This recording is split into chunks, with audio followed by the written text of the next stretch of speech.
Driver انتظار کرتے کرتے اونگ گیا تھا۔ وہ خالی اس ذہنی کی کیفیت میں اس کے پاس سے نکلتی چلی گئی۔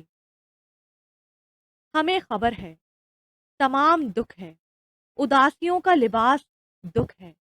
یہ تشنگی جو عذاب بن کر ٹھہر گئی ہے بدن کے بوسیدہ ساحلوں پر، تو اس کا عہد دوام دکھ ہے۔ یہ شور کرتی ہوا کا سارا خرام دکھ ہے۔ ہمیں خبر ہے، تمام دکھ ہے۔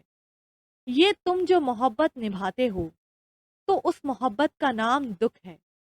یہ وصل موسم جو ایک مسلسل مغالطہ ہے، تو اس رفاقت کا نام دکھ ہے۔ اور ایسی وحشت نما فضا میں خاموش رہنما بھی ایک سزا ہے۔ مگر کسی کو کلام دکھ ہے۔ ہمیں خبر ہے، تمام دکھ ہے۔ مگر کہوں بھی تو کس سے؟ یہ کانٹوں بھرا راستہ میں نے خود چنا تھا۔ 4 سال، صرف 4 سال لگے اور سب ٹھیک ہو گیا، اور مجھے لگا تھا کبھی بھی ٹھیک ہی نہیں ہوگا۔ اتنی بے صبری نکلی میں۔ اس نے وحشت زدہ ہو کر طویل سڑک کو دیکھا، پھر تصور میں ان چہروں کو جہاں خوشی تھی، اطمینان اور سکون تھا۔ اس کا جی چاہا وہ اپنے تن سے قیمتی زیورات کو نوچ ڈالے، اس طویل سڑک پر بھاگتی جائے یہاں تک کہ کوئی گاڑی اس کے وجود کو کچلتی رونتی نکل جائے۔ صرف 4 سال، 4 سال میں سب ٹھیک ہو گیا۔ اس کا جی چاہا اپنا چہرہ تھپڑوں سے سرخ کر لے۔ وہ جسے لال سمجھ کر لپکی تھی، وہ تو جلتا ہوا انگارہ نکلا۔ وہ تو محبت بن کر آیا تھا۔ اس کی رفاقت اب مسلسل دکھ کے سوا اور کیا تھی؟ مگر کس سے کہے، کس سے کہے؟ ساڑی کا پلو اس کے قدموں تلے آ گیا تھا۔ وہ گھٹنوں کے بل گری۔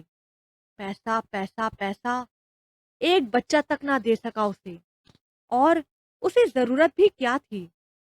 بچے تھے اس کے پاس، وہ تو مکمل تھا، ادھوری تو مہا تھی۔ کیا چاہیے تھا عفان احمد کو؟ اس کا حسین وجود، خوبصورت چہرہ۔ وہ کہتا تھا، مہا، مائی لو، تمہیں ایسے ہی رہنا ہے، خوبصورت اور جوان۔ اور جب جوانی ڈھل گئی تو اس کے پاس کیا ہوگا؟ واپسی کے رستے مسدود، غبار میں اٹے اس کا منہ چڑھا رہے تھے۔ ڈرائیور نے اسے دیکھ لیا تھا، اور وہ گاڑی لیے اس کی طرف آ رہا تھا، اور وہ سڑک کے کنارے بیٹھی زور زور سے رو رہی تھی۔